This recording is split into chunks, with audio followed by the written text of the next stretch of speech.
Tech Sideline is presented by First Bank and Trust Company, the bank that puts you first. They can meet your banking and financing needs for personal, agricultural, business, commercial, mortgages, and so much more. Visit firstbank.com to learn more. What's going on, Hokie Nation? How about that win in Charlottesville on Saturday? We're talking about all that and so much more. It's episode 333 of the Tech Sideline podcast, and it starts right now.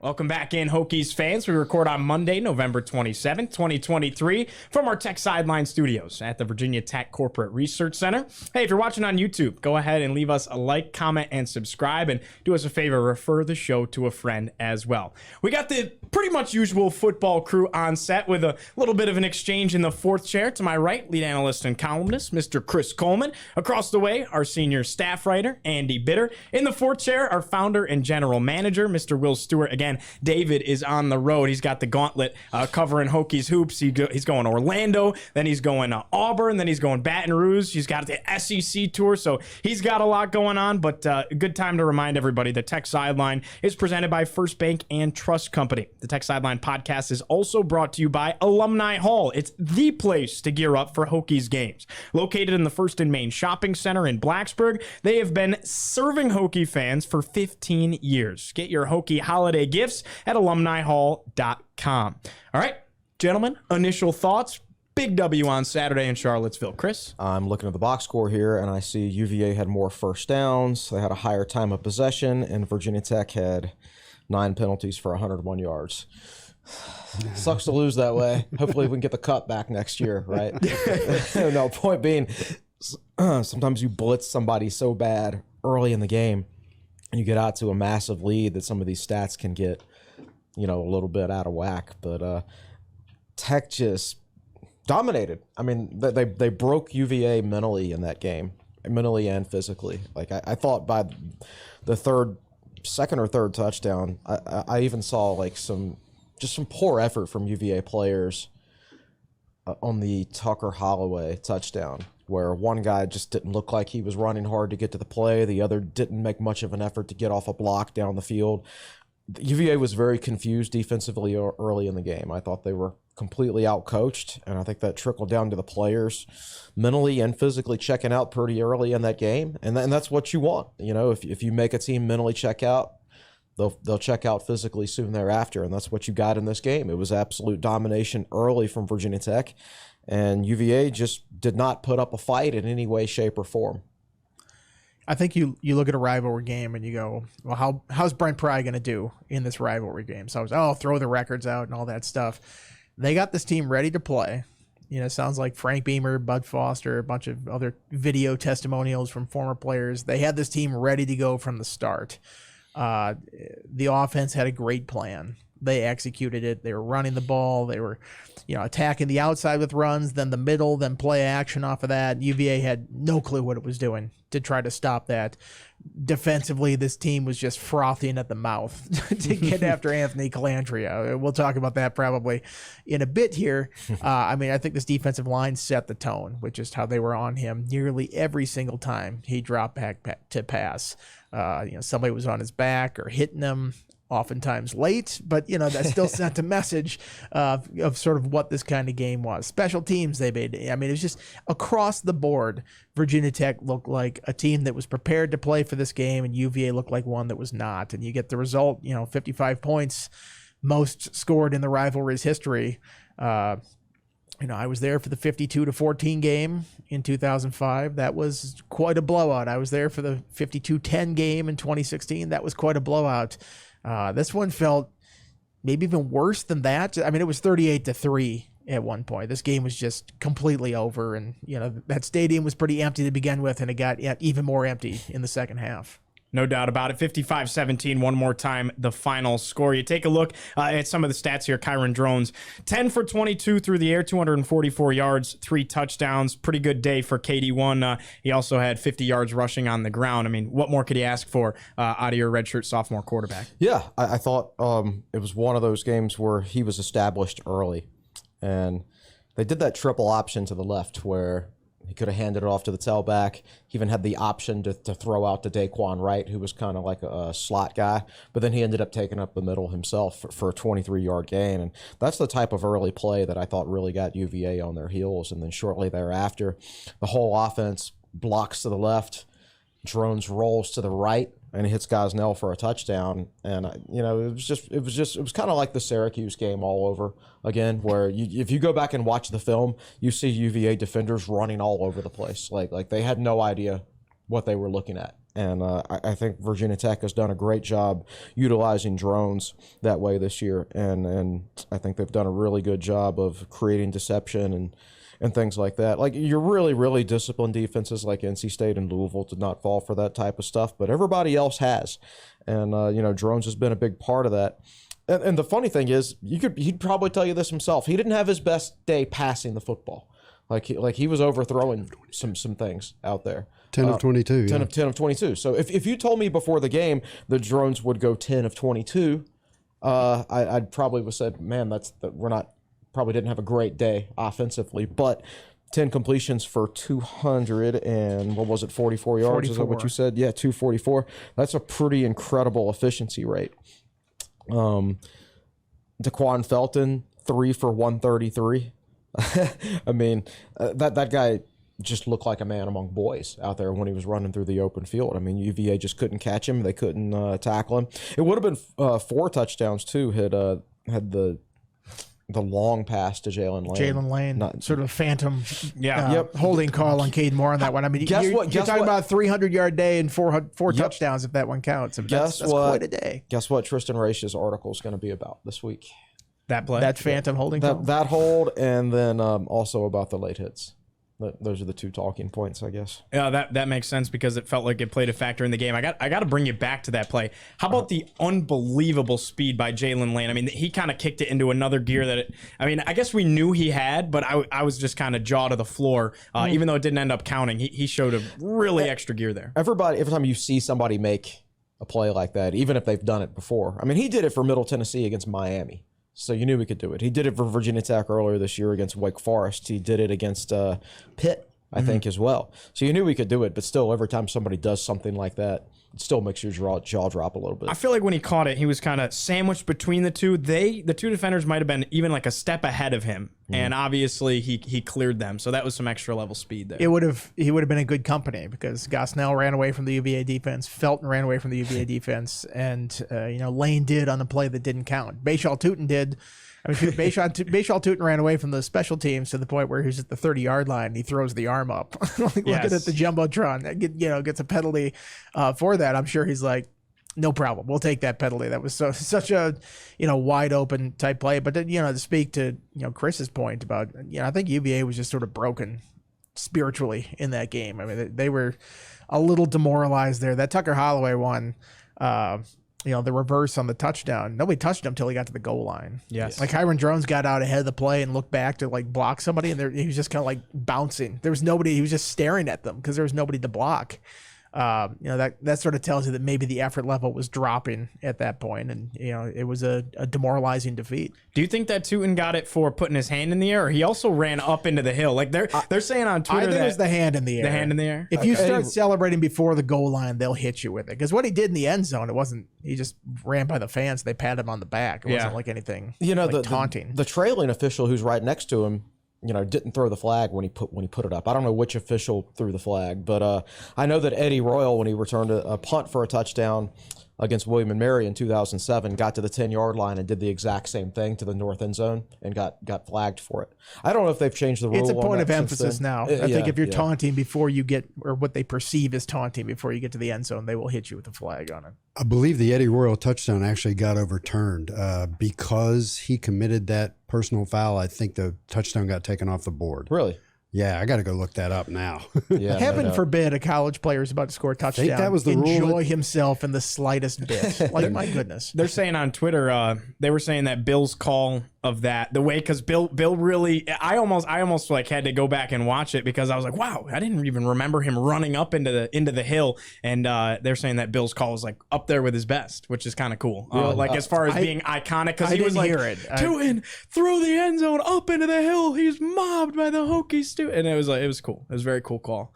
So kudos to Bill. And I was surprised though on Twitter. I mean, they were putting it up there with the miracle in Morgantown, the Tyrod did it, Mikey. I was like, wow. I mean, it was a very good call. Hold on now. Those are like seminal moments in Virginia Tech history. Like, that was a touchdown to make it 38-3. Not quite the same, like, dramatic moment of the game. Like, and that was Bill's response on Twitter. He responded to everybody with the clip and said, not quite the moment as game winners and all these iconic moments, but he's like, but I appreciate the sentiment, So anyways, nevertheless, that was cool. How about the defense though, getting after the quarterback? I mean, you got a true freshman quarterback. By the way, first time in the history of the series that Virginia started a true freshman quarterback against Virginia Tech. I found that to be very interesting. And he kind of had to get taught a lesson a little bit. He opened his mouth in the press conference last week after their win against the Blue Devils, and I think that had a little spark. From what I heard after the game, the players had that on in the locker room and stuff, and they got after him. Did he?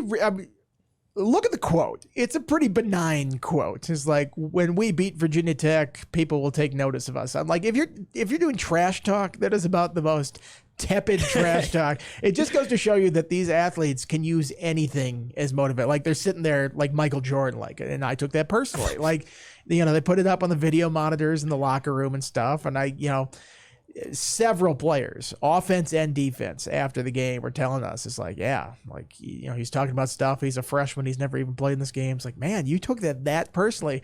Whatever it takes to get you up for a game, it must have worked. I mean, they were angry about that, and they punished him because of that. I don't know who handles stuff like this for Tech these days, but back in the day, John Belen used to print off comments and just paste them up in the player's locker. They have video boards now. We're in the 21st century. Yeah, but I don't know who's responsible for finding all that and doing all that these days. But, I mean, you've got to figure that, well, obviously they did that last week. But here's the thing. Like, he shouldn't have said it, of course. But the matchups were bad enough where, like, I don't think that was the ultimate reason. No, but it did give them a little extra juice. It did. Maybe a couple of those roughing calls were the result. Yeah, for sure. And now ultimately, you're a 180-pound true freshman playing in an offense that going into the game was 118th in the country in sacks allowed. You're playing a team that you've lost to almost every time for the last 2.5 decades, however long it's been. And they're top 20 in the country in sacks. Like, that's probably not a comment that's smart I've seen legitimate bulletin board material before, though. Like, this one is like, you kind of have to stretch a little bit to take that much offense at it. But, they did. And it apparently played a role in getting this defense really juiced for this game. It felt like every single time they touched the quarterback, and they hit him a lot. Like, there were a lot of times he got the ball out, but he got crushed. Yeah. It felt like they were hitting him with some intent behind it. There was one, it was the third roughing the passer call, the one that was on Burgess, and he just clotheslined. And now I thought it was a ticky-tack call because everything was below the helmet, and I didn't think it was late either. I just think it was just because it looked awkward and looked unique. That's why it got called. But like, I went to WWE in Roanoke a few weeks ago, and I swear I saw clotheslines that were worse techniques than one by Burgess the other night. Right? Like they seriously went out there to take him out. And PFF credited them with, I think, 38 quarterback pressures. Wow. Yeah. Well, I think it was 24-0 before they got the first personal foul penalty, or maybe it was it might have been 17. It was after they fumbled at the goal line, so it was 17-0. You have to think in that situation, like, they're backed up, they haven't done anything on offense. You can probably go after the quarterback, and maybe if you get a penalty or two, it's not going to matter that much because A, they have so much yardage to go, and B, they haven't done anything offensively anyway. This game is a blowout already, so maybe that factored in a little bit. Like, hey, we can maybe go after him a little extra hard, and if you get a penalty, not that big of a deal. But Pry was asked about it afterwards, like, was that not part of the game plan necessarily, getting those fouls, but like, do you look at them a little bit differently? It's like, you want to play smart. You don't want to give them yardage like that, but there's a mindset and a mentality a temperament that you go out there and you play with, and that was the defensive line's temperament, is get after the quarterback. And some of the collateral damage was a few penalties that came along with it. Oh, they took APR out after those back-to-back penalties, and he went to the sideline and he's standing next to J.C. Price. Price did not look happy, but he didn't look like completely angry either. D-line coaches never look happy to begin with. They're always angry about something. But I don't think he minded afterwards when he was lighting up the cigar and the celebration again. I was just going to say, I don't think J.C. Price had a bigger smile on his face than when he was lighting up the cigar, running it back. They say that sometimes the sequel is just as good as the first time around, and I think it certainly was for Actually, J.C. the third time around. True. 1995, as a player. There you go. One up. That's There's right. pictures I of think all of them. is there photographic evidence of that back in the day? There Okay. is. Yeah, so you're right. Third time around. It feels like there's been some just a little bit of tension that's been fun and playful after the game. You have the sprinklers go off. Then you have this morning, a video goes up on Twitter. Please check it out if you haven't. Brent Pry goes like this. He's sipping his cup of coffee. The sun's literally rising behind the scoreboard. You can see the angle from and he goes, well, if this isn't the best cup of coffee or something along the lines of that, like they're just playfully getting back and forth at each other. UVA never posted the final score. It just bizarre. He should have been drinking out of the cup. I don't know if coffee will damage the cup. That cup's been through a lot. I don't know if anything could damage that thing more than what it went through on Saturday night, I'm sure. Whenever you drink out of that cup, it always tastes like it's been cleaned recently. It's like Fabulosa in your coffee or something. I know like we have a picture of the after the 2021 game when Tech won in Charlottesville, and I forget which player has the cup. I think it was Armani Chapman, and but like he's pouring Bud Light into it, and they'll take that thing downtown after they win. Oh, yes, and I've heard about that. God knows what gets poured into it down there, So you got to clean that thing fairly frequently. The sprinklers. Did you buy the explanation that it was on a timer afterwards? I do, but I also like the thought of it being completely petty. It's way more fun that way. It is. I buy it, but at the same time, if somebody was celebrating like that on my field, I'd be trying to do things to get them off there. Well, first of all, they had to go back out. It's like part of the Smithfield Commonwealth Clash promotion. They take a team picture after the win. Yes. So that was like planned that they were going to go back out there. They must not have told the field crew.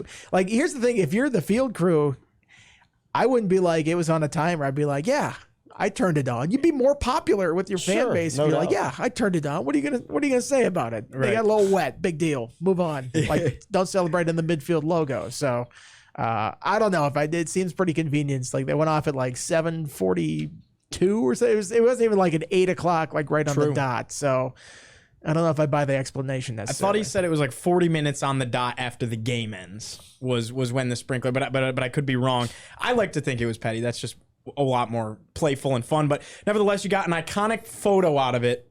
Ivan took one of them. There's a lot going around. Ivan, our own here at Tech Sideline, took one of them. I think his is the best one, but we're a little biased. But that's a picture that should go down in infamy with this game and this rivalry. It feels like it is like, the trainer that put his foot out there on Antonio Banks's touchdown return, or didn't Dax got into a little brouhaha there when he was yelling at Perkins when he got hurt to get off Dax the field. got into a little brouhaha this past week at the game. No, that's what I heard.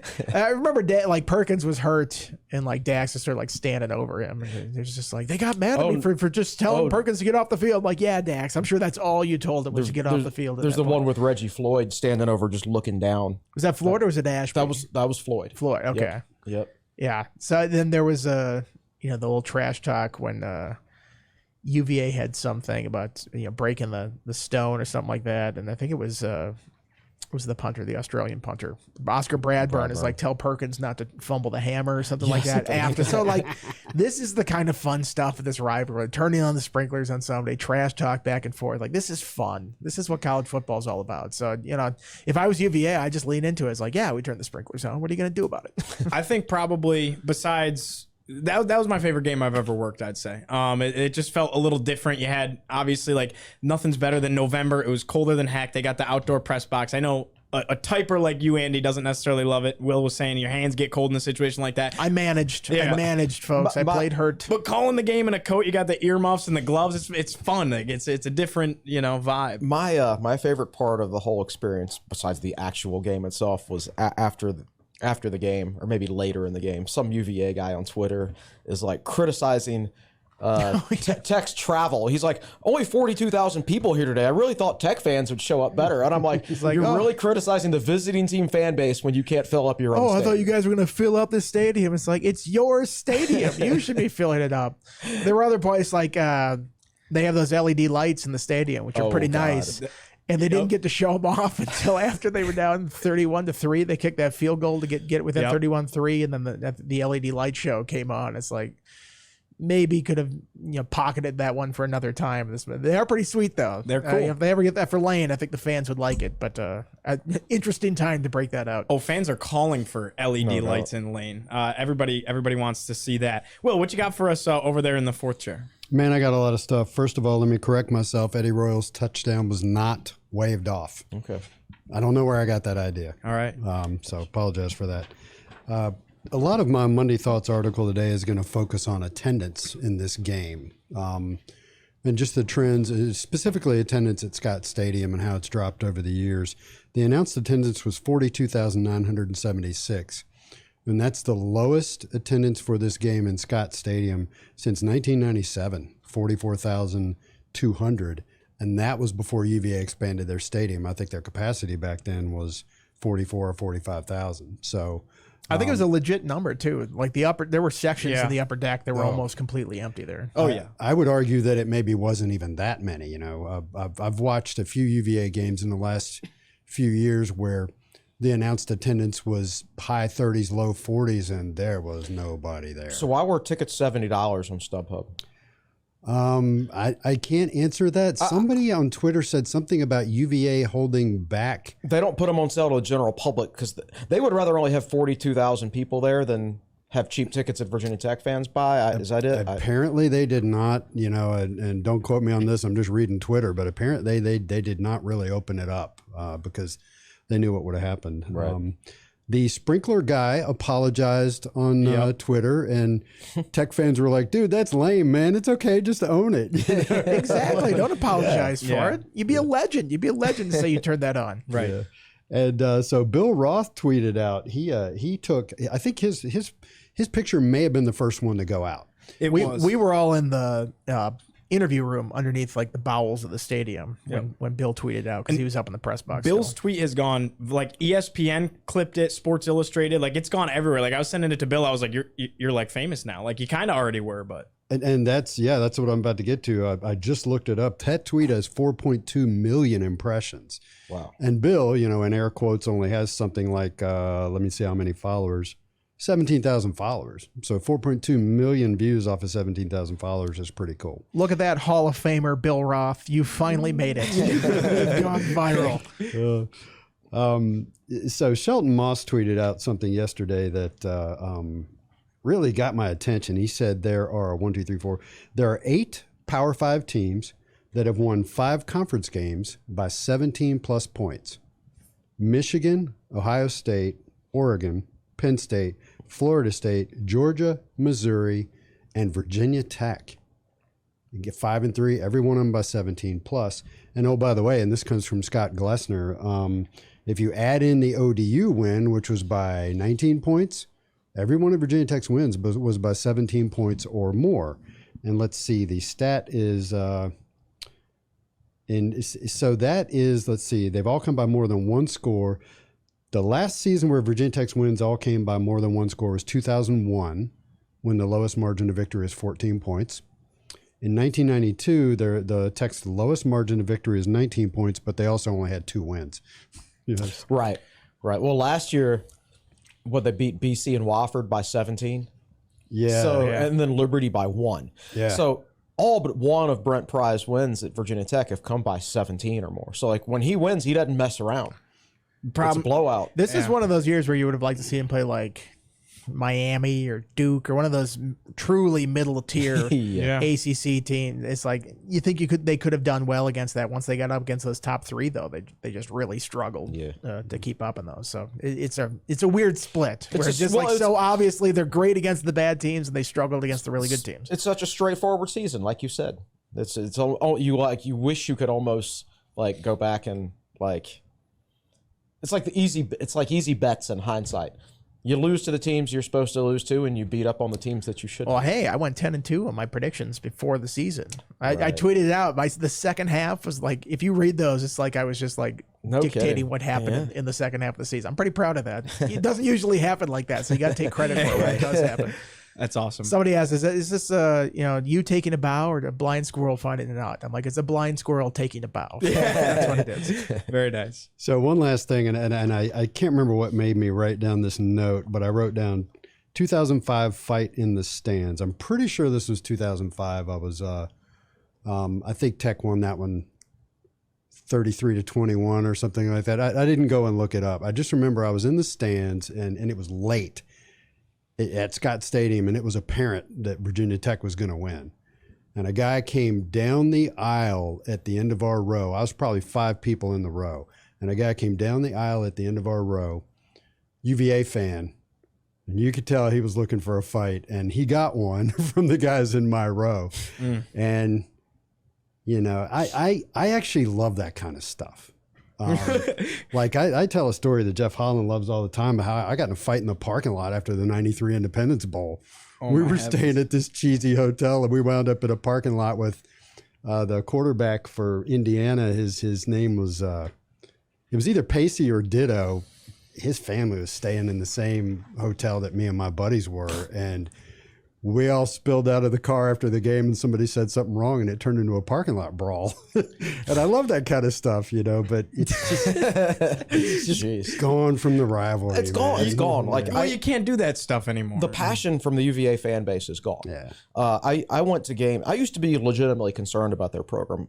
I had my best friend from high school went to UVA, so I would go to games up there. I saw them play South Carolina, I think in 2001, and it was a full house and a good atmosphere. I saw him play Colorado State in 2002, and Colorado State was good back then, and it was a great atmosphere, sold out.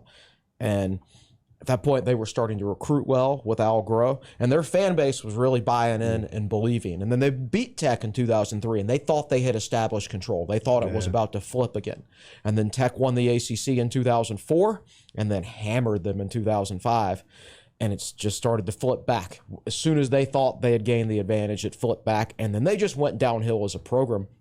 But for a while there, they thought they had taken it back, and then for a while after that, there was a lot of anger and bitterness that they had not, and now it's apathy. Apathy now, absolutely. Well, for a second there, it felt like they had. I mean, I covered some of those Al Groh teams when I was in Lynchburg, and like Ahmad Brooks, Kai Parham, they really did well recruiting the state for a stretch there, and they had some real NFL caliber type guys. And then that faded, and you're right, it's strange because you feel like they should do better as a program than they do. I think they have the stuff. I mean, you look at every other athletic program they have there, and it's doing very well.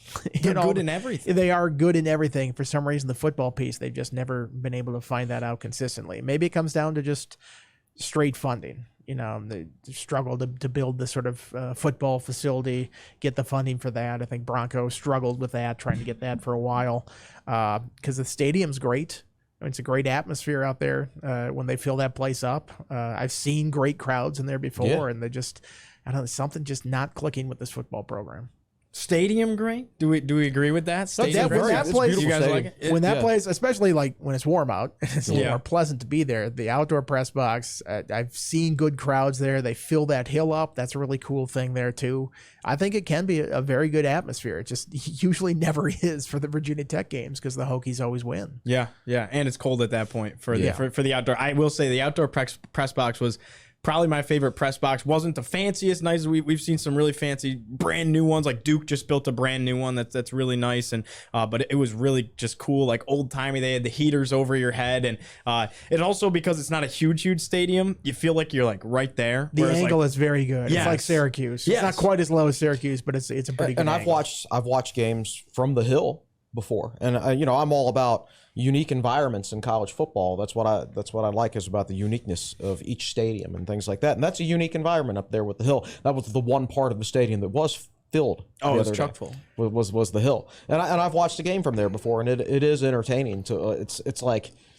It's not as loud as the north end zone and everything like that per se, but it's the same vantage point of the north end zone, and it adds to the uniqueness of college football, I think. And so yeah, they've got some things going for them. I just don't think they've hired the right coach, because like Bronco was a solid coach, but he could never get over the hump.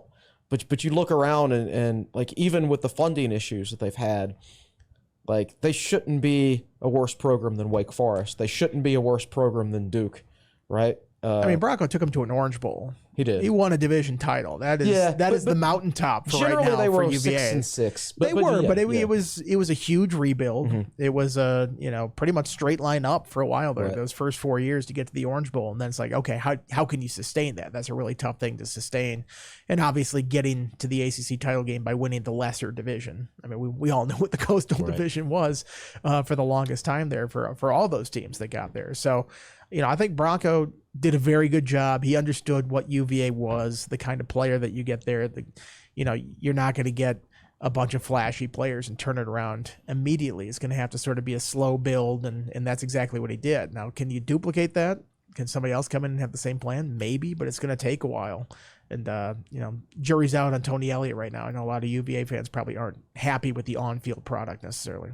Yeah, but with everything they've gone through, I feel like you got to give them a little bit more time. You mentioned that last podcast. Yeah, Andy. It's true. At a certain point, it comes down to the on-field production, though.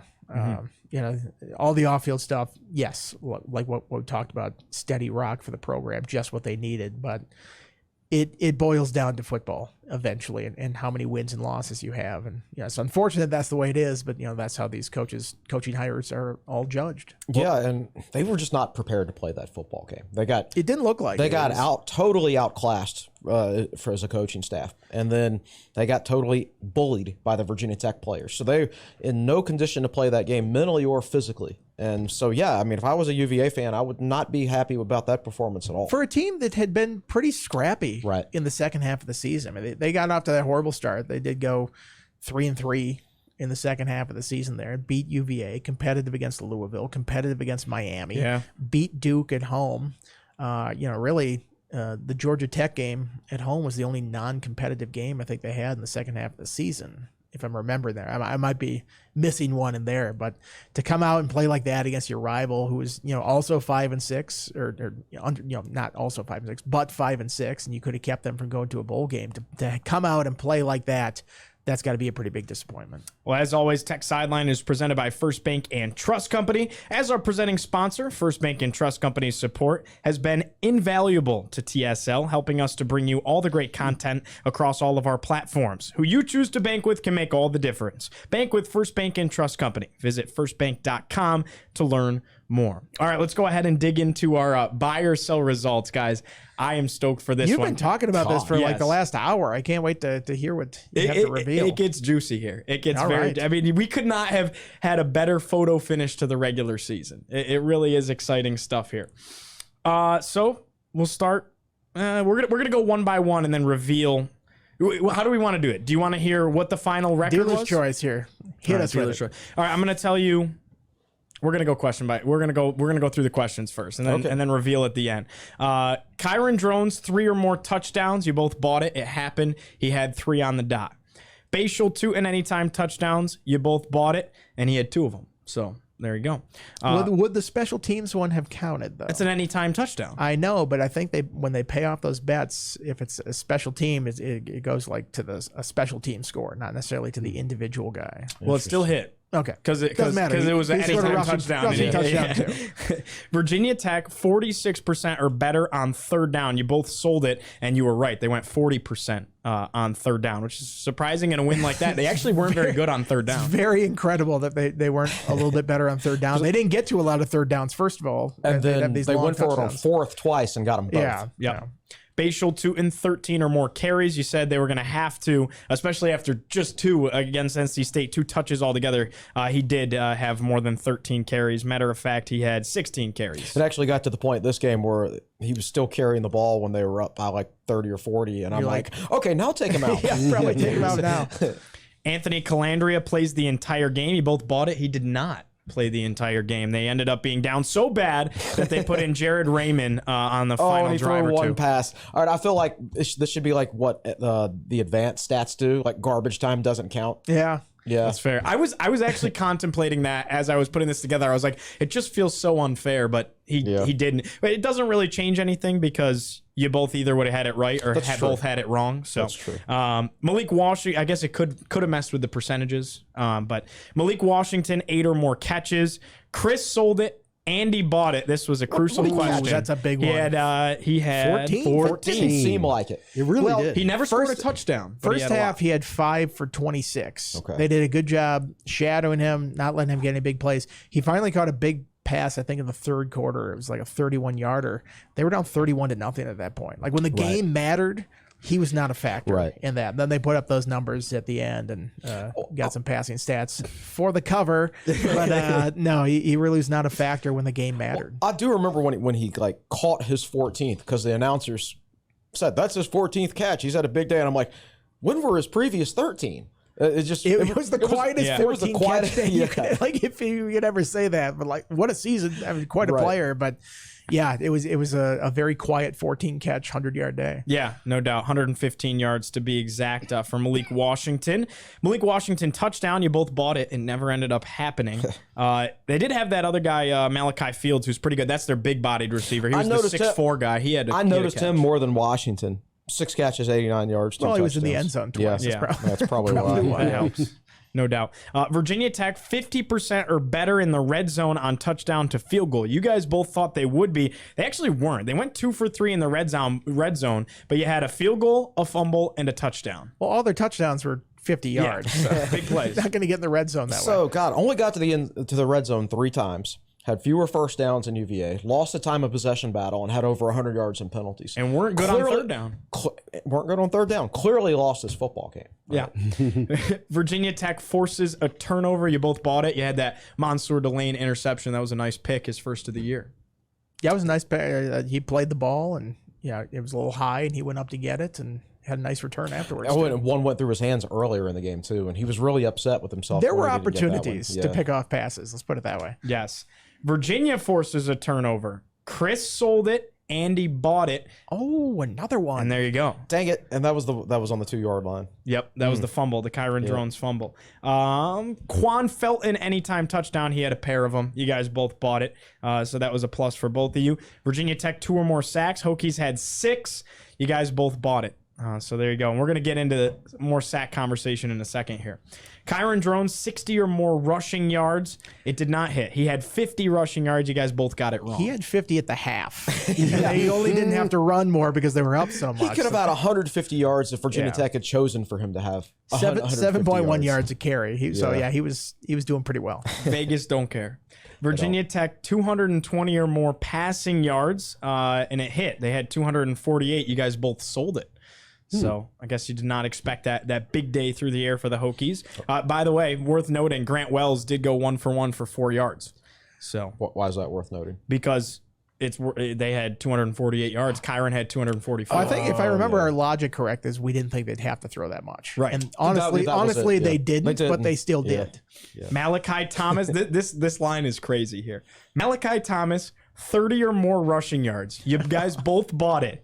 He had 29 net rushing yards and gained 30 yards, but it doesn't hit. The it loss, doesn't hit. yeah, One with a loss. One lost 1 yard. I mean, that's a crazy. That's might be the good line. closest line we've had. Did you do excellent Malachi line. Thomas anytime touchdown this We week? did not. We did man. not. Would have hit though. He got him up to 55, right? Yeah, he had the. Yeah.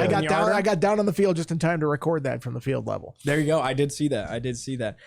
Steven Gosnell, 2 or more receptions. Chris sold it. He got this one right. Andy, you thought this one might bite you because you bought it. He had 1 catch for a 44-yard score. Spiritually, that was a 2-catch day. I mean, that 44-yard touchdown should count as 2 catches. Yeah, they didn't have to go to him a lot, but man, what a big catch it was. First touchdown of the game sort of broke things open. I'll ask, what point in the game did you give us the game over? When did that come? It probably should have come in the first half. I had to write the runner, so I was constantly updating the game story in the first half. So it was early second half, I think, when they went ahead 31-0. I actually got a text from Kyron Drones' dad that said game over. And like right as I was tweeting it, I'm like, I just tweeted that. That's apparently like a thing now. Like people will tweet me during the games, like, is it game over? Is it game I over? tweeted you during the game. I did it when it was that. 17-0 when Delane got that pick. Yeah. And Tech was driving to make it 24-0. I'm like, it's time for an Andy Bitter game over. Well, and then they fumbled, and I'm like, well, it's like I knew I jinxed it. Gio's probably too young for the Simpsons reference, but it's like Bart when he had the "I didn't do it" phrase, and everybody's like, "Say the line, say the line." It's like anticipating it. So I'm glad that we've made that happen. Let's continue it. Yeah, I love it. Keep it into next year as well. Bhayshul, 2 or more catches. You guys both bought it. He actually only had 1 reception on the day, despite his big day. He And 2 dropped touchdowns. one, too. And He did in the flat. Did. I know. Killed it. You're right. I do remember that. Jalen Lane, 40 or more receiving yards. Get this. He didn't have a catch in this game. He was targeted, never had a catch. He had a blame the 73-yard touchdown, but they took it away from him. So Yep. That's fair. Technically, statistically, he didn't have a catch. these cheating refs are starting to impact the gambling outcome of this. really And they have gone too far with this.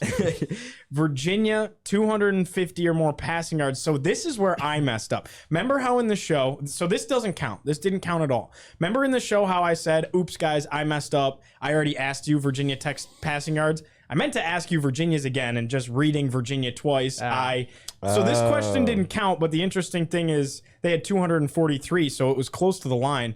I definitely would have said under. So give me credit for that one too. Well, I can't give anybody credit. I was wondering. I was like panicking. I was like, why does it? I'm gonna have to rewatch the video. I was like, I don't have an answer for both Chris or Andy, and I didn't remember what happened, but we were all good.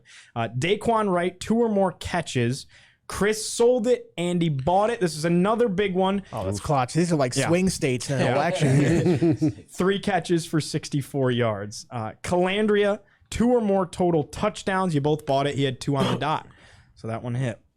Hokies, 5 or more plays of 20 or more yards. You both bought it. They had 8. That was, what is their highest on the year? I'm curious. Is it 8 or 9?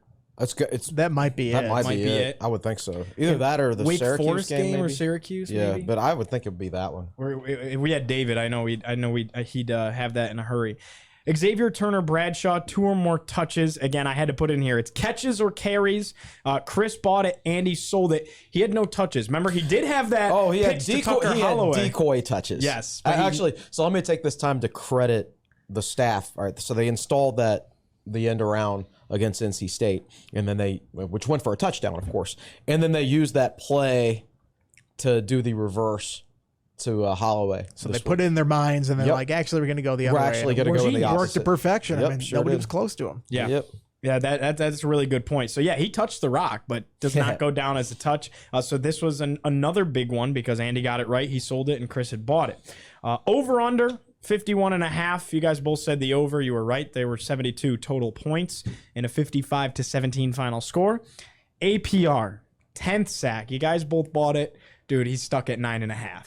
He hit Colandrea on that one, and then Cole Nelson stole kind of it. came in at the end. They gave him both credit for it, so they both got half a sack. I think if Nelson hadn't hit him, yeah. he would have completed falling down. He was falling down Yeah. regardless of whether Nelson got there. But then Cole got it. Yeah, Nelson played a great game. By the did. way. He proceeded to hit him on the next 2 plays. That too. that one drive. I mean, he just wrecked shop on that one drive. So I thought he was great, and then he was an excellent interview afterwards. Provided some excellent quotes. I said on the call, I was like, that's either 9.5 or 10. And I was like, and I think they're going to give them each a half a sack for that because Nelson came in at the end. And that was unfortunately what happened. Chance in the bowl game, but man, to be stuck at 9.5 and that was tough. That was tough. Virginia Tech wins. You guys both bought it. That was correct. So the totals this week, Chris went 12-13. I had a horrible week. Andy went 15-10. Remember, Chris was ahead last week by 4%. Andy had to have a big week to come back. The end of the regular season, we do have a bowl game, but your regular season champion with a win percentage of 58%, 76-55 all time this year, Mr. Andy Bitter is our winner. And Chris comes right behind him, 64-48. 57%. I mean, by 1%, Andy wins. Point. You know, I don't think we want to dilute the regular season championship. I think we should just call it right here. The bowl game will be completely separate. I think the belt resides right here. But how about a photo finish? I mean, that was fun right to come down to it. Yeah, you know, That was good. Yeah, so that was exciting. David, All because finishes, they targeted Daquan Wright quite a bit early on in that game. There you go. Yeah, and as I was going through this, I was like, oh man, the couple that they chose differently had a serious impact because you guys chose a lot of the same stuff last week. So that was huge. Will finishes 47%. He only played once. He went 9-10 that week. David 46-40-1, 53%. So that is our finals of the regular season. Will, what you got for us? Any more interesting Scott Glesner stuff in the fourth chair? So it is time for the full edition of Stat Time with Scott Glesner, but I have some earth-shaking news. Oh boy. It is not Scott Glesner. It's Scott Glesner with one S. We've been doing it wrong the whole time. We've been doing it wrong for literally years. And he's never told us. So Nick, the lower banner that goes across the screen, does it have one S in it? It's got one S in it. Scott, you should have said something. I just want to say something. Nick I always had it at 1S. Nick says that he knew it was one S and that I corrected him. And what's so seismic about that is I'm really good at that spelling. So I won the school spelling bee when I was in 4th grade. I beat 6th graders. Wow, that's impressive. So store that little nugget away. I got in a parking lot fight after the Independence Bowl, and I won the 4th grade school spelling bee. All right, so Scott sent a bunch of stuff, and I highlighted the ones I find most interesting. Virginia Tech has scored in 19 straight quarters versus UVA, plus an overtime period. That's a lot. 8.3 yards per play is the most in the series on record. 6.8 yards per rush is the most in the series on record. Scott does not clarify if that's for either team. I'm assuming it's for Tech. Could be for both of them. Now, this is interesting. The yards per rush this year was 6.8108. In 19, he didn't say what year it was. The old was 6.8085. So literally, I think that's hundredths, thousandths of a decimal point there. Virginia Tech's 31 points in the second half is the most ever versus UVA. UVA had a 31 and 32 point second half before. Yikes. Scott didn't say when that was. This is the first time in the series since the 2011 game that Tech scored a TD in every quarter. Let's see what else we got here. I already did the 17 plus points thing. I like the one you just skipped. In the last 3 games versus UVA, Virginia Tech has 4 100-yard rushers. I kind of like that one too. I actually highlighted it, and then I'm like, now you're hogging the mic. Skip it. Is that like the only 400-yard rushers they've had? They don't have like a ton of them. They haven't run the ball that great from an individual standpoint. That's actually pretty impressive. And but Virginia. Can you name them? Oh gosh. Okay, so Tuten, Blackshear, Herbert. Did Burmeister go over 100? Like, did a quarterback go over 100? Burmeister went over 100. Man, I will look that up when we're done here. In 2021? Let's look it up. Maybe McLeese. McLease always turned it on at the end of the year. Yeah. He was like a late season type guy. I don't know. So here's a not good stat. Virginia Tech has not forced 20-plus turnovers in the past 7 seasons. Before then, they had a streak of forcing 21-plus TOs in 19 straight seasons. So if you think they've been turning, and I thought about this when you were doing buy-sell, one of them was, is UVA going to turn it over? Burmeister did go 12 carries, 115 yards. Wow. In Okay. 2021. Yeah. Wow. Averages 9.6 yards a carry that day. He had a 50-yard run. He had a big long one where he got caught right before the end zone. And Chris Nandy, do you remember, did Tech score on that drive when Burmeister didn't quite make it? I don't remember. I'm blanking on the play. I can't remember that one. I remember, but I just remember him and Blackshear having. This was the week after they only gave it to Blackshear twice against Miami. Yeah, Shades of this just game. Tuten comes back with a 100-yard game the week after they give it to him just 2 times against NC State. Those guys are fresh. They're fresh. That's right. They're fresh. Speaking of Burmeister, he was such a good athlete. Did you know he actually made it to the final cut downs in the NFL this year? Was it the Rams? Chargers. Because he's from San Diego. Yeah. And they played him as a wide receiver, and he caught a few passes at the preseason and actually got down to the final cut down day. Wow. That is impressive. He's a really good athlete. That's not an easy thing to do. Another bad stat. Going into yesterday's men's basketball game, the Hokies got hammered by Florida Atlantic yesterday. I don't even remember the score. 84 to 50. 84 to 50, something like that. Not a good one. Yeah, who was it? John Camden hit a 3 to get the Hokies to 50. Yep. So going into yesterday's basketball game, the Hokie men's basketball team had won 10 straight games following a football win against UVA. So that streak is broken. Now, I want to give you guys a little bit of trivia that I found interesting. Chris, I don't think you're allowed to play. I think I gave you the answer to this morning. Okay. One of the things I'm doing for my Monday article is I think there's a perception among Tech fans that, Tech's won 18 out of the last 19 because, in air quotes, UVA sucks. Sure, that's part of it, but UVA has had a better record of success against other teams. Well, first of all, in general, and against other teams in the ACC. So I looked it up. Since Tech entered the ACC in 2004, they're 18-1 against UVA. UVA's got 1 win. Every other team that is currently in the ACC, out of every other team that's currently in the ACC, since 2004, there are 3 of them that UVA has only won 1 game against in the last 20 years. So you follow me? Who are those 3? Say it one more time. UVA has 1 win against Virginia Tech in the last 20 years.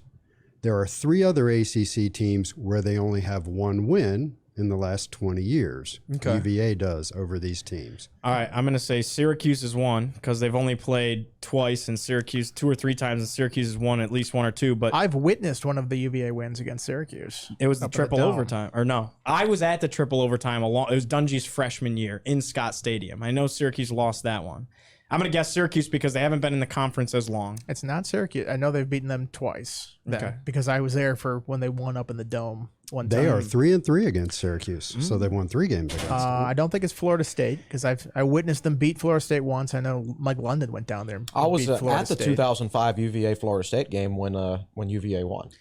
And I would Jenkins imagine. was a quarterback. I would imagine there's nobody in the Coastal just It's because gotta they be an play them Atlantic team. frequently enough. Yeah. And Louisville was a crossover partner when they came in, so I guess it's probably not them either. Yeah, that was the Really guaranteed rivalry. Narrow this down here. Who's left? Wake is in So there. you guys are guessing Wake. No, I feel like they've beaten Wake. Since 2004, UVA is 1-5 against Wake Forest. Wow. Wow. Now their overall record against Wake is 34-17, but in the 6 games since 04, they're 1-5. Sam Hartman and Jamie Newman were tearing it up. Who else is left? Jamie Newman, you pulled that one out of nowhere. Clemson, yeah, they're Yeah. 1-5 against Clemson. Yeah, that makes sense. So there's one other? more. There's one other, and of course, it's an Atlantic team. It's I an mean, who's left? BC. and, BC. and okay, yeah, NC State's in there too. UVA BC because that's a late addition. With they Yeah, came, and since 04, UVA's 1-5 against Boston College. They're 1-7 lifetime against Boston College. when did BC join the conference? 05? 05, yes. 05. Yeah. 1 year after Tech, right? Yeah. Yep. Gotcha. So, sorry to suck the air out of the room with that. No, that trivia. was fun. No. That's fun. We talked it out. We got it. What's the overall record for UVA besides Virginia Tech? I do not have it locked into my head, but folks, since 04, UVA's 1-18 against Virginia Tech, and there's something like 48-49. I think it was 58-59. 58 against and 59. everybody else in the ACC. They're a 500 ball club in the last 20 years in the ACC, except for Virginia Not Tech. against the Hokies. Except for that pesky rival they have to play every single season. Every single year. Yeah. Yeah, that we kind of buried the lead. That's the stat. Right. Yeah. I saw. I have it up on Twitter right here. This kind of puts it perfectly. We're gonna talk briefly here a little bit of bowl conversation because that's where we're heading next. That's what you get with 6 wins. Somebody put up a graphic. It's all the bowls, and they circled hoping for this. It's the Duke's Mayo Bowl, and it says probably this, and it's the Military Bowl. I mean, go to the Duke's Mayo Bowl in Charlotte would be pretty darn cool, wouldn't it? It'd be fine. I've been to a couple Charlotte Bowls already. I'm hoping that somehow it can work out to San Diego because that's a bowl game they have been to. Warm Which weather. one's that? The Gasparilla? The Holiday Bowl. Oh, the Holiday Bowl. Somewhat newish to the ACC. I think they've only had a couple of those. One canceled by the pandemic. I think NC State was out there. Then UCLA had a bunch of positive tests right before the game and did not play it. You don't want to go to the Tony the Tiger Sun Bowl? I've been to 2 Sun Bowls before. Okay. Hospitality is phenomenal. Okay. The Mexican food down there You got the can't be greatest, topped. You I got mean, the it's- greatest photograph in the history of Tech That's right. I football. got Frank in the sombrero at the airport. It's my legacy. never seen that. Legacy on the Virginia Tech beat right there. That's awesome. Been there, done that. Been to Charlotte before. San Diego would be preferred. It feels like Military Bowl, possibly. I mean, that's a bowl game that, Annapolis up there in the heart of, all the Virginia Tech alumni in D.C. I mean, they sell a lot of tickets to that game. If Tech is available when it gets to that part of the pecking order, and I'm still trying to kind of figure out exactly how the selection process works, they would love to have Virginia Tech there. I think Charlotte would make a lot of sense, just proximity. Somebody's got to go to the Sun Bowl. There's nobody in close proximity to the Sun Bowl, so sometimes you just sort of get that as your destination. I don't think anybody clamors to get to that game. But There will be starting next year, right? With Southern SMU being in the conference. yeah, they'll have a Texas team. Cal and in the Stanford fold. are closer too, right? So yeah, that's probably about the range they get to. A couple things to watch. Does Florida State get in the playoff? If they're in the playoff, then everybody moves up a rung because Louisville will then go to the Orange Bowl probably if they're still the next highest ranked team. The only scenario where that wouldn't happen is I think Florida State would stay in the New Year's Six even if they lose the championship, or lose the ACC title game. They get in that large bid to the New Year's Six. Say Florida State wins, but not like impressively, and then Alabama beats Georgia, and the committee's like, do you take Georgia or Florida State, who's not that impressive and their quarterback's hurt? If they screw Florida State, an unbeaten Florida State, out of the college football playoff, then all of a sudden everybody gets knocked down a peg. The other thing to watch is the ReliaQuest Bowl, which is formerly the Outback Bowl, which was a great bowl. They bring a bloomin' onion to your seat at press row. So it's a favorite of sports writers. I don't think they do that anymore now. That's not the title sponsor. But that bowl game comes open to the ACC if a Big Ten team is chosen as the ACC's opponent in the Orange Bowl. And so you've got Ohio State, Penn State, who are possible at-large bids there. If that happens, that opens up to the ACC. I would imagine Notre Dame would get that because Notre Dame is part of the ACC's selection process right now. But those are two things that sort of have to fall in place before you can start slotting the rest of the bowl order. So the projections are fun to look at right now.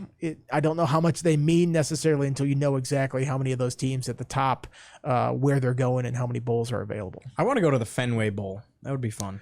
I would, yes, if they played it in July, I would love to go to the Fenway Bowl. Yeah, it's just, I like I the don't know. Fenway's an old stadium. You can't imagine that's a great press box. It's probably not a great But it's angle. an iconic press box. For Fenway baseball. Park. For baseball. I'm not a not believer. for I don't football. think. I do not think. The sidelines are on the same side. Like, it's just like I know. awkward fits. Yeah. Like, I've already seen one in a baseball stadium. It was a miserable experience. It was so cold. The Open first- air press box, awful angle. The first time Tech did it was Outstanding food, I Was will say in that. San Francisco in 2002. The Diamond Walnut Bowl against Air Force. In the and then they did it. in The baseball Inside Bowl stadium. was at the Diamondback Stadium, Yeah, that's correct? right. That's right. So And they've done it. It's And just- it's the not- Holiday Bowl is actually in Petco, I think. So Yeah. I'll make an exception if they go to Make San an exception Diego for and that, enjoy absolutely. that. I don't know if I need to see the Fenway Bowl though. As an employee of the Salem Red Sox, I would love to go to Fenway Park. Never been there before. What about there's go for other a baseball options. game. Don't go there That's for a fair. football game. That's That fair. That's doesn't fair. count. There are Duke's Mayo Bowl. It seems like 6-6 is not enough to get there. What do you think? It's going to be right on the borderline. Again, it depends how many teams, how many bowls come open above. That ReliaQuest Bowl would bump everybody up a notch. Florida State being in the playoff would bump everybody up a notch. I think I looked at it. There's sort of that top tier of that second group of bowl games, and you're talking about Notre Dame, NC State, North Carolina, Clemson are the obvious ones. They travel really well, and then there's like 7-5, or Miami too. That's another one. Then there's like 7-5 Duke, 6-6 Virginia Tech, 6-6 Georgia Tech of the teams that I would consider. They would still send a good crowd. Duke, if it's a certain spot like Charlotte, like that. So right on the borderline of whether you're there in Duke's Mayo, Sun Bowl, or maybe Military Bowl in that next group of bowls. Still has to play out here, but we'll see come Sunday. Yeah. A lot of jockeying will take place between now and then. Pinstripe still in the equation too. Yeah, I mean, I don't think they'd send him back to Pinstripe. No, not when you just went. No. I don't know. Syracuse has been there 4 times. So. I will say this. But they're way up north. Yeah. About bowls. We haven't been able to enjoy the build up to a bowl game in a long time. So didn't go to a bowl at all last year. The year before that, we were so focused on, Brent Pry putting his staff together and recruiting, and we knew most of the best players had opted out of the bowl anyway, so there was relatively little chance Tech was going to win, and the players weren't even going to be dialed in because of all that. And if you made the trip, you were in the middle of a COVID surge in the largest city in the country. Exactly, right. So it was just great times. Right, yeah. No, so that's one of those things. You couldn't enjoy that bowl or the build up to the bowl. 2020, nor the was result. COVID, there was no bowl. So the last time you could enjoy the build up to a bowl was 2019. That was the last regular bowl appearance Virginia Tech made. And even then, you're coming off a loss to UVA, the only loss to UVA in the last 20 years. So I'm not sure how much. And that was a weird buildup because they were turning over parts of the staff. Bud was retiring. Right. Charlie Wiles was out at that point, along with a couple other assistants. That's right. The pregame, I guess the buildup of the pregame was fantastic because Lynn Bowden went off and punched a defensive tackle in the face and somehow was allowed to play, to the point where they've now extended the rules in the pregame on when they give the referees authority on whether they can throw somebody out, because it's basically the Lynn Bowden rule. Because I think he did it at like 90 minutes. Like, well, we only have jurisdiction once it's 60 minutes before the game. They're like, so he's just allowed to punch somebody in the face and then play. Seems like you should be able to make a phone call to somebody above you and say, hey, can we kick this guy out of the game? I understand why Kentucky allowed him to play, but they probably shouldn't have allowed him to play in that game. Right. But, my whole point there is it's been a long time since Virginia Tech got a regular bowl experience, right? So assuming things are normal between now and, whatever date the bowl game falls on, then we're actually going to have a regular bowl game experience this year, as much as you can these days, because there is the transfer portal. Signing day will take place before the bowl. Not every Virginia Tech player that played against UVA will play in that game. I guarantee you there's going to be some that there will be opt-outs and they don't play. There will be transfer portal entries. I mean, it happens. Right. And when's the portal open? Coming up after the championship. Yeah. People are already in it. People have already announced they can't technically go in unless they're Ivy Leaguers and their season's over. Right.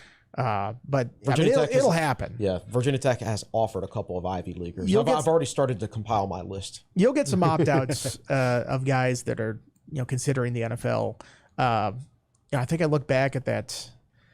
For some of these guys that are not guaranteed to get drafted, though, don't opt out. Yeah. Play in the game. Don't be like, I got to get a jump start in my training. First of all, it's not going to make that much of a difference. Right. You're not going to run that much faster at the combine or anything like this. This could be the last game you play.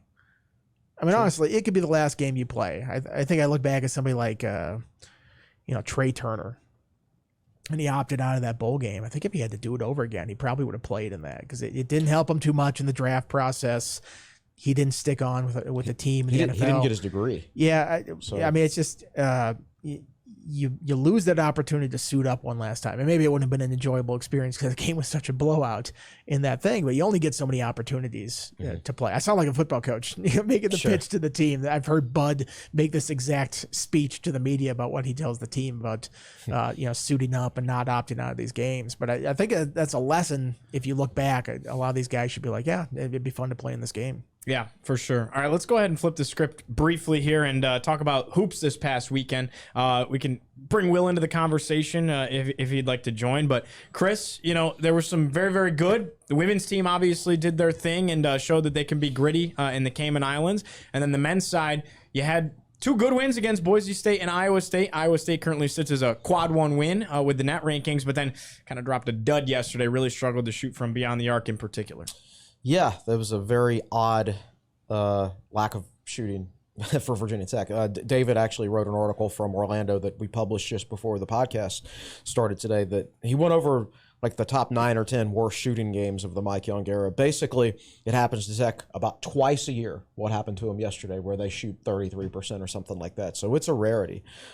They went 20 of 60 from the floor, 2 of 17 from beyond the arc. Earlier this year against Campbell, they went 4 of 19 from 3. Right, and it just doesn't happen very often to them. And I thought they went down there and they improved defensively. I thought the first 10 minutes against Boise State was as bad as it's ever been defensively, but then they settled down and played well the rest of the game, and then they played very well defensively against Iowa State. I think they were playing well defensively yesterday against FAU until they hit that stretch where they just could not score. Remember, I mean, they held them to 32 in the first half. FAU scored 90 or 90 plus in their first 2 games in this tournament. Tech didn't start playing bad defense until they just They kept missing shot after shot. Then they checked out mentally. That's the most concerning thing, is that they absolutely, when they couldn't score, they just checked out on the defensive end. And that's not what you want to see. And I guarantee you that's not. I bet Mike Young left the arena yesterday, and that's the thing he was most disappointed in, because he knows his team's not going to shoot 33%. Everybody's going to have a bad shooting night. That FAU team that looks so good, they made the Final Four last year. They brought almost everybody back. They lost to Bryant last week, and they only scored 52 points in the game. They shot like 17 of 65. Everybody has a bad shooting game, but they stayed in the game because they played defense. Virginia Tech mentally checked out in that game, and that's probably the most disappointing most disappointing fact. That said, you needed to come out of this 4-game stretch with at least a 2-2 record. Virginia Tech is 2-1. They're probably not going to beat Auburn this week in the ACC SEC Challenge, but I think they did get a couple of quality wins that could prove beneficial to them long term. Are you seeing a trend here, an issue, though, where you go 4-19 against Campbell? Essentially the same game. The difference is Campbell might be the worst team Virginia Tech faces and are unathletic. We said that as well. So it didn't really kill you. It was just a low-scoring affair, and you still played good defense in that game, won the game fairly handedly, but you went 4-19 there, and then now you go 2 of 17 yesterday against FAU.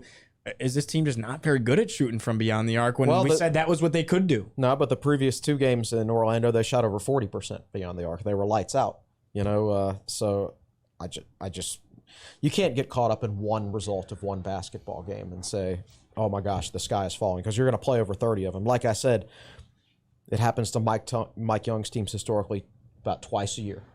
So it's not something that's likely to continue. I thought it was a bit of a roller coaster ride down there in Orlando. The first few minutes against Boise State, when they got down 14-2. I'm smart enough not to put my thoughts on Twitter, but I do put them in text messages with friends. I almost texted you and said how bad I thought it was. Yeah, I exchanged some juicy messages with my buddy Dave Mader. And then Tech came back and played a tough game and won against a physical Boise State team. And that Iowa State win, I think we'll look back. We'll see what kind of season Iowa State has, but I think we'll look back on that one and think to ourselves that was a really good win. And it wasn't just the offensive play; it was how tough Tech was, basically in all phases of the game. And I thought at that point, I said this on the boards, at that point they were playing with house money. I didn't have high hopes against Florida Atlantic. And sure enough, they cratered in that one. So we've got a couple of fun nuggets from David. So in case you missed Gio saying this early in the podcast, David was there in Orlando for all 3 games. He is driving to Auburn for Wednesday night's game. Then he's driving to Baton Rouge for the women's game against LSU. So David's in Orlando. So today is his day off, and he's going to Disney World. So David just DM'd me and said, let me pull it up here and read it. He just got done riding the Tower of Terror at Disney World. Great ride. And he got off and somebody came up and asked if he was David Cunningham. It's a TSL subscriber who grabbed him as he came off the Tower of Terror at Disney World. That's awesome. Awesome. He also sent me an email. He said he thought this would be fun to include on the podcast, and I agree.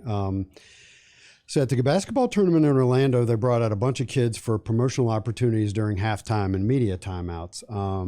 On Friday at halftime versus Iowa State, Bruce Garnes' son, Bodie Garnes, won the dance-off, and he even made it on ESPN. He was getting it. Yeah. He was how old would you say he was? Oh, I don't know. I'm horrible at estimating. Little guy, right? 3, maybe 2 or 3. Yeah, really young. 3. Then on Sunday at the under 12 media timeout in the first half, and I will attempt to pronounce this correctly, Lincoln Lankanese. Lincoln is the son of Anthony Lankanese, who is a VT class of 2003 and a TSL subscriber and podcast listener. So maybe even listen to this episode probably. So Anthony's son Lincoln won a free throw shooting contest at one of the media timeouts. He's 7 years old. He made 12 free throws during the contest, which was 4 more than Virginia Tech made in the game. So David thought that was a fun nugget, and I agree. So there you go. I don't know that I have a whole lot more to add than that.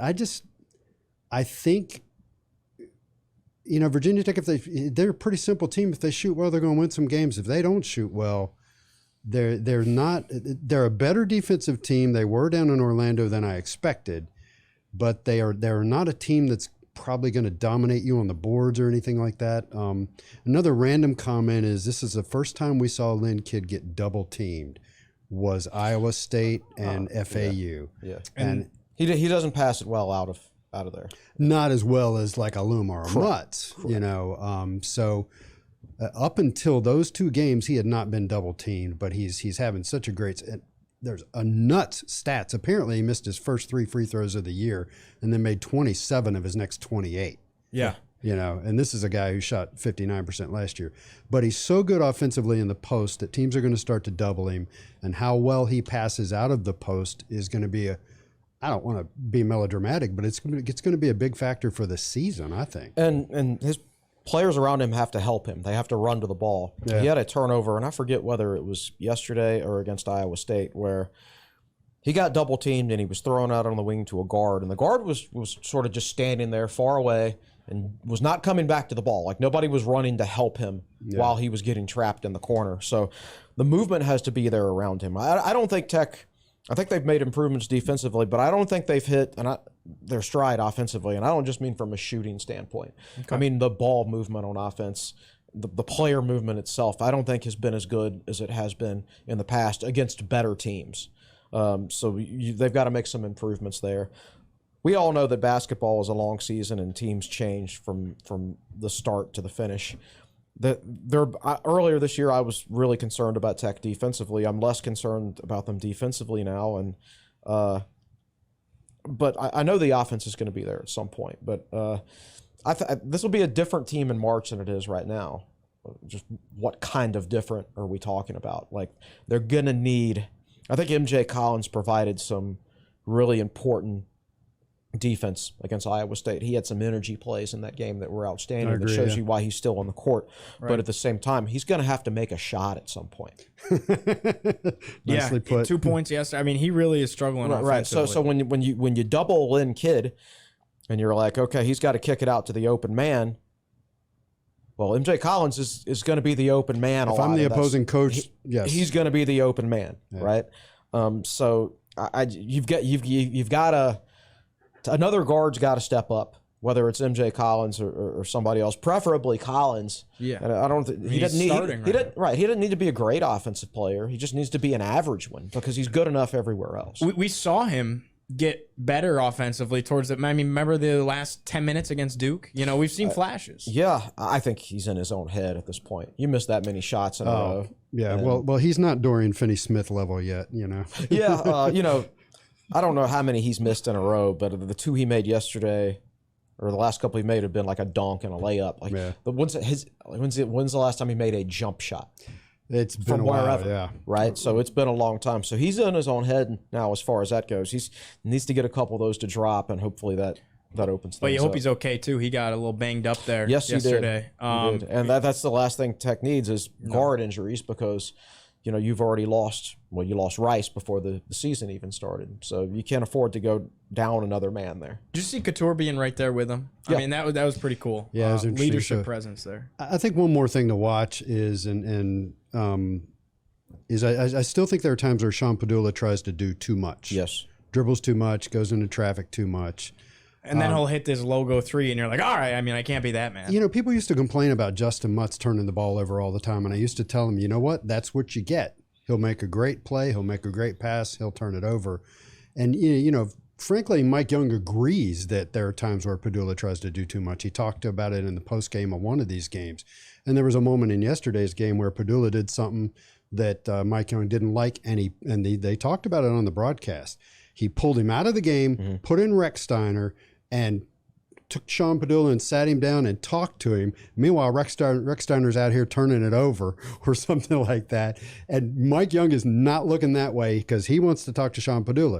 And when he's done talking to him, he sends him back out. Back in. And, last year, early in the season, after Tech beat Minnesota in the ACC Big Ten Challenge, handled them easily.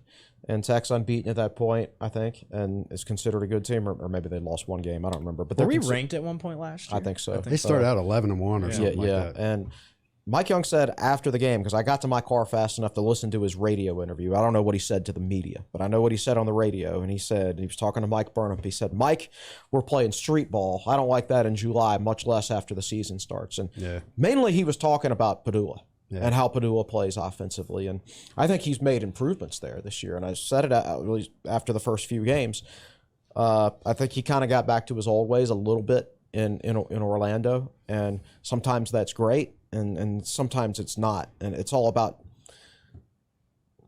knowing when is the right time to do that. And he hasn't fully mastered that. Now, that being said, I don't think not the ball movement, I don't think the player movement was as good for Tech as it could have been down in Orlando. So when you see that as a point guard, you got the ball in your hands and the movement around you is not quite as good, then what are you going to do, right? Yeah, when you're a scorer like him, and to be completely fair to him, he made some phenomenal passes this weekend where he's drawing two people and wrapping around them, So he's got it in him.